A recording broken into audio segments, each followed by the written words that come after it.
जिले में लगभग 6 धरने चल रहे हैं, जिसमें भोजपुर मुरादाबाद के 16 गांव, मंडोला के 7 गांव, रईसपुर के लगभग 4 गांव और भगाटा के लगभग 19 गांव।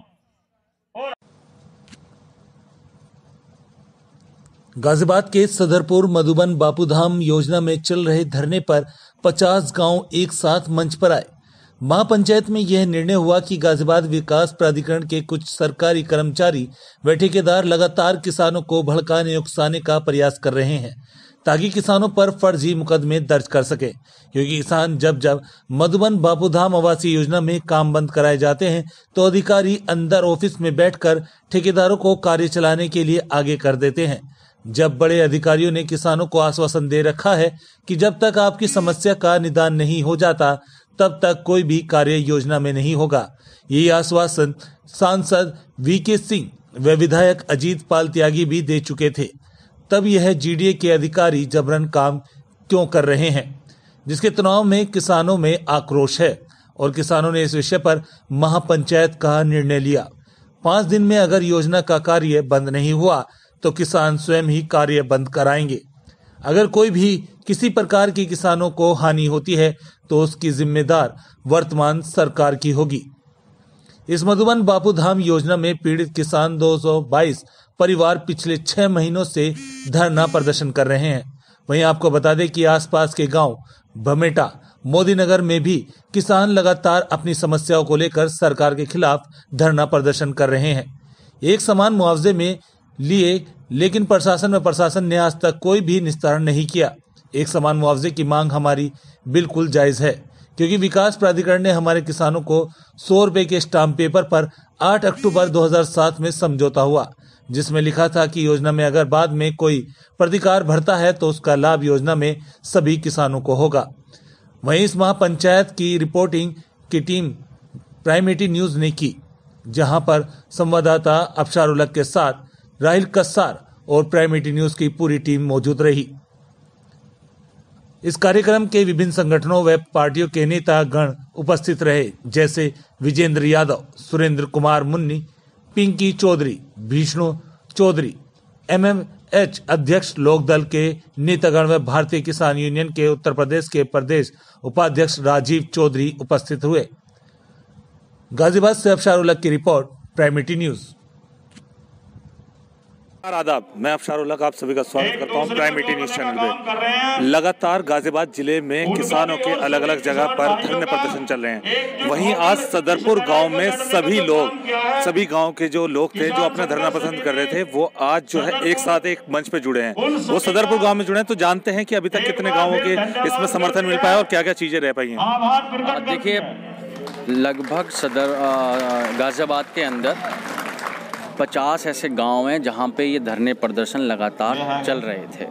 तो सदरपुर के किसानों ने एक जो बहुत बड़ा काम आज ये किया है कि ये जो अलग अलग धरने प्रदर्शन चल रहे थे, ये जो ताकत हमारी किसानों की बटी हुई थी, इस ताकत को एक मंच पर एकजुट करने का काम सदरपुर के किसानों ने किया है और आने वाले समय में इसके परिणाम शासन प्रशासन को देखने को मिलेंगे। तो मोहित जी, एक अभी 50 गाँवों के जो किसान जुड़े हैं, आपकी आखिर क्या मांगे रहेंगी इस चीज को लेकर? हमारी बहुत छोटी सी मांगे हैं और सभी धरनों की ये मांगे हैं। आज मैं सिर्फ सदरपुर के किसानों की बात नहीं करूंगा, आज मैं बात करूंगा भमेटा के गांवों की भी, आज मैं बात करूंगा मंडोला के गांवों की भी, आज मैं बात करूंगा भोजपुर के गांवों को भी। और ये जितने भी धरने प्रदर्शन चल रहे हैं, इसमें सभी के सभी धरने प्रदर्शनों में सिर्फ एक मांग है कि समान मुआवजा।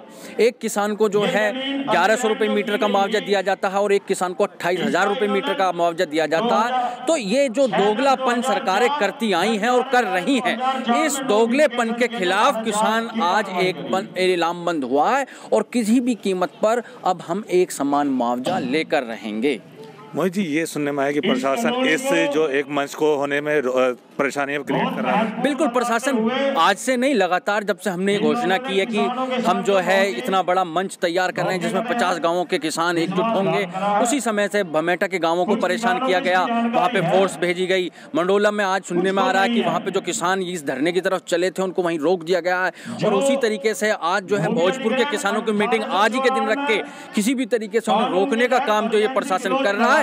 लेकिन इस बात को भली भांति किसान समझता है, अब इनके बहकावे में आने वाला नहीं है और आने वाले समय में ईंट का जवाब पत्थर से किसान देने के लिए तैयार है। इन्होंने लगाया, उसका सही तरीके से पालन किया। की तरफ से भी इस धरने को बहुत बड़ा समर्थन मिला। वहीं जानते हैं राजनीतिक पार्टी से संजय जी है, वो बताएंगे कि आखिर किसानों की जो मांगे हैं उसको लेकर उनकी लड़ाई किस स्तर तक चल रही है। मैं आपके माध्यम से, आपके टीवी के माध्यम से सभी लोगों को और आपके जो भी देश में आपके चैनल को देख रहे हैं उनसे मैं यही कहना चाहूँगा कि किसान जिस तरीके से आज रोड पर, किसान के साथ जिस तरीके की मजबूरियां चल रही हैं, उसे अपनी फसल के दाम नहीं मिल रहे, अपनी ज़मीनों के दाम नहीं मिल रहे, उसको नौकरी नहीं मिल रही, उसे पढ़ाई एजुकेशन में कहीं का कोई रास्ता नहीं दिखाई दे रहा। तो आज की स्थिति किसान के साथ बहुत ज़्यादा बुरी है। इस देश के अंदर किसान एक ऐसा आदमी है जो पूरे देश का पेट भर रहा है, सीमा पे अपने बच्चों को भेज के और देश की रक्षा कर रहा है और आप सभी लोगों को सहयोग कर रहा है। उसके बावजूद भी पूरे देश में जो उत्पीड़न हो रहा है वो सिर्फ किसान का हो रहा है। और इस देश की ये विडंबना है कि भारत जैसे भारतवर्ष में किसान को देवता माना गया है, लेकिन आज जो तानाशाही चल रही है इस देश के अंदर किसानों के ऊपर, कॉन्ट्रैक्ट फार्मिंग के ऊपर, ये सब एक सोची समझी चाल के द्वारा काम किया जा रहा है।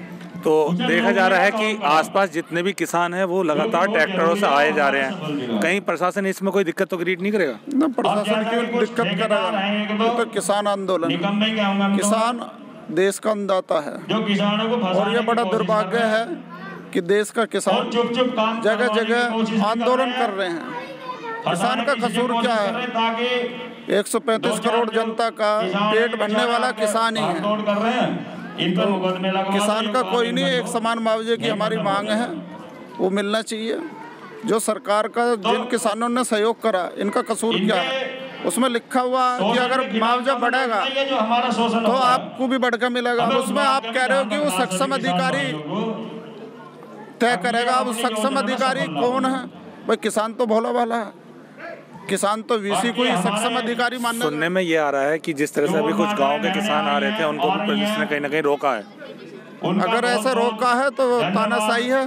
किसान को नहीं रोकना चाहिए क्योंकि देश का किसान अन्नदाता है और वो अपनी बात रखने के लिए